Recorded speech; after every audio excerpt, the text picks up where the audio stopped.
The FedEx Cup playoffs are officially underway on Long Island. Bethpage Black giving the PGA Tour's best all they can handle. Highlights from round one of the Barclays is straight ahead. Plus, the last time we saw world #1 Lydia Ko in action, she was playing her way to the silver medal in Rio. Now the 19-year-old is near Calgary trying to win the Canadian Pacific Women's Open for the 4th time in 5 years. And another 58 in a 3-week span. We'll show you why that was a real possibility on the European Tour right now on Golf Central.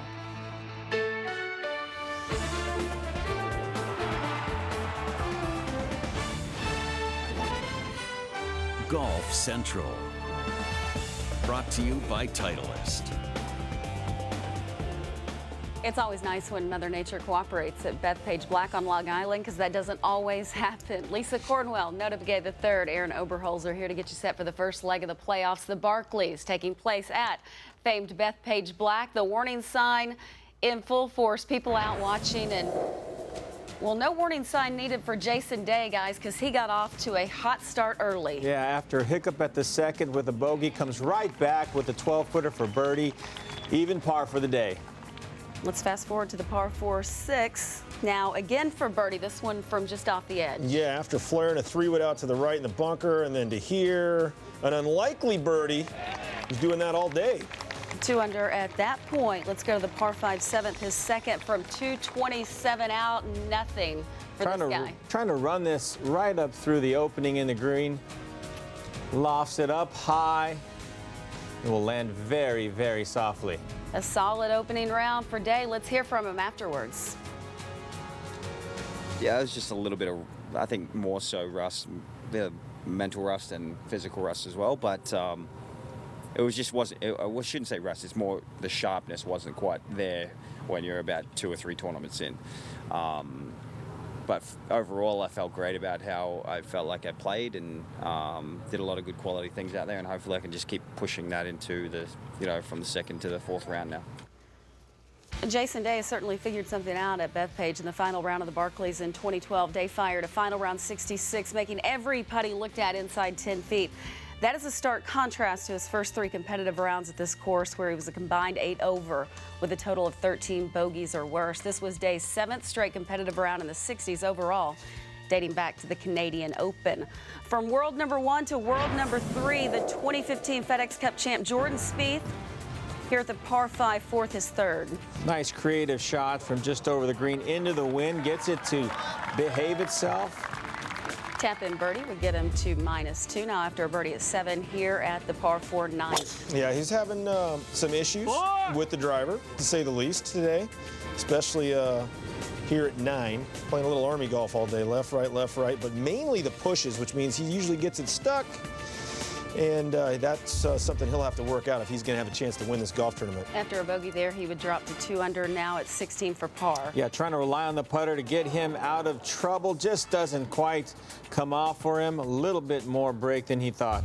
A little hot and cold with the putter lately. Now at the par 4 18th, and he's relying on that bunker play to save him. Yeah, another missed fairway, and he's left wanting. 71 in the opener for Spieth. Let's hear from him. Got off to a really nice start. Felt very comfortable. I knew that the way the scores were, I had seen in the morning that people were going out pretty low and then kind of holding on for dear life on the back 9 as it turns back and you play most of the holes into the wind. I only hit 1 fairway on the holes that were into the wind. The only one I did was the 600-yard par 5 and made birdie. Just a real bummer finish, because I felt like I really actually played pretty solid today. I struck the ball nicely. I just didn't find the fairway any of those into the wind holes. Jordan Spieth's approach shots weren't quite to his lofty standard on the back 9 Thursday. He averaged about 38 feet from the hole on the front side today, but was more than 53 feet away from the flag on average on the back 9. Nota, that meant that he was really relying on that lag putting. Yeah, and he did what a lot of players did on the front, took advantage of an easier side on scoring, but we see him here hit a nice pitch shot, hit it over the green, trying to recover and save par, hits a nice pitch shot, just not quite comfortable, steps in there and just completely blocks it right. And we heard Jason Day reference maybe not having that tournament sharpness, and a little bit here with Spieth in that short miss. And then what we traditionally have come to know Jordan Spieth for is his lag putting. But in this particular instance, fairly straightforward putt, fairly should have an ability to get that inside 6 feet. Leaves it 10 feet short. And again here, this, to his credit, was not the easiest putt in the world, but it looks like it's going to stop about 20 feet short. And there he gives it that last little bit of encouragement, and it eventually does take the slope, but that was about an inch or two from being a 20-footer for par. He would end up converting that putt at the 11th and here at the 12th to save par, but it was an up-and-down day for Jordan, but he came out okay. Yeah, you mentioned it. I mean, in terms of distance control, I don't know if anybody's been better on the PGA Tour the last several seasons. 30 putts, that's a number, though, we are not used to seeing from him when he's hitting more greens, but 11 greens, certainly not the number he wants. Let's go to world number 5, Rory McIlroy. Speaking of putting issues. Oh, boy, an all too familiar sight for Rory right here. That was for birdie. Boy, he doesn't know where it's going right now. He's missing him left, he's missing him right on the greens. It's a tough spot that he's in. McIlroy, even at that point, now +2 after bogeys at 15 and 16 here at the closing hole. Hit some monstrous drives, just unable to take advantage of it from dead center in the fairway, 140 yards out, and that's just a flagrant misuse of a short iron. So his third from the bunker. It's so hard, Lisa, to stay patient when you're hitting the ball as well as Rory McIlroy can hit it and just not making anything. And this is where you can lose. He can get really impatient, but he did a good job staying as patient as possible. McIlroy started on the back 9 here now after birdies at 2 and 4 at the par 5 7th, his third. Yeah, Optic gets criticized for not being the most consistent bunker, but I've always found him to be fairly proficient. Hits a nice one there. Next hole for par. Well, this is, hey, he had 16 feet for birdie here on 8 in a tough 8th, and you could see the ball just kind of hop off the face there. Tells me kind of either there was something in the line or he added loft to the putter at impact and blocked that thing out there. And the way he's putting, probably the latter.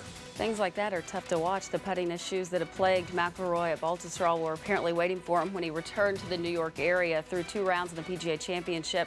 He missed 8 putts inside 10 feet and was just 3 for 10 converting putts between 4 and 8 feet. Those problems persisted today. He was just 3 for 7 on putts from that very same distance. You know, tee to green, the rust wasn't really there, but on the greens, like I'm trying something new with my putting. I've got a new putter. I'm sort of, you know, that was the thing that I felt a little tentative at the start. I left a couple of putts short early on, and then I missed a short one on my 4th hole today. So I struggled to get into the rhythm a little bit of it, but you know, I stayed with it and stayed patient, and felt like, you know, even par was a fair reflection of how I played. It had been a while since we had seen McIlroy in action. Not as long for Patrick Reed because he was in Rio here at the par 5 7th for Eagle. He's been steadily playing himself into some good form as of late, and he could very well be the Iron Man of golf. This would lead to a very easy birdie. Reed 5 under at that point, now at the par 4 9th for par. 8th in Ryder Cup standings, and this is for a bogey-free 66 and a 5 under on his back 9, which was the front 9. So fantastic finish by Patrick Reed. Certainly was. Patrick Reed hit 7 of 9 greens in regulation on each side Thursday, but not all greens hit are created equal. On the back 9, which was his opening 9, Reed's average proximity to the hole was about 37 feet. But after making the turn, that number improved by 13 feet. That meant a score of 5 under on the front after not carding a single birdie through 9 holes. Let's hear from him. When I start on that back 9, you can kind of get ahead of yourself by looking at the leaderboard and seeing guys 1, 2, 3 under par early. But a lot of those guys were coming from the front because it's a lot more gettable on that front 9 than the back start. And you know, so I just started off on, all right, let's just try to get the ball in the fairway, hit some greens, you know, give yourself some looks, but you know, don't get too aggressive. And you know, it definitely worked out early. And it just, yeah, I left a couple putts there early on in the round. I felt like I had a chance of making that, either left just short or just burned edges. But besides that, you know, as long as you stay patient, you can survive that back 9 going in that front. You can tear it up.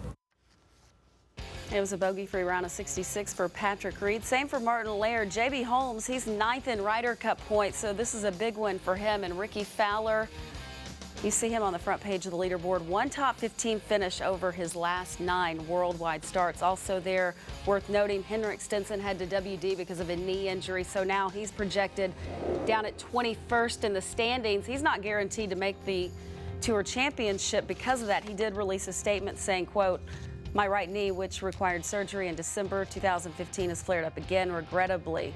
I need to withdraw this week to allow time for an MRI and see what the next step is." One of the most famous courses in the U.S., Hazeltine National, has played host to 7 major championships dating back to 1966. In just over a month, it will play host to the Ryder Cup. We'll take a look at the standings and what this week means for those guys on the bubble. That's right around the corner on Golf Central. Golf Central is brought to you by the Titleist Pro V1 and Pro V1X. Make a difference in your game. Golf Now, millions of tee times, free GPS, and more. Download today.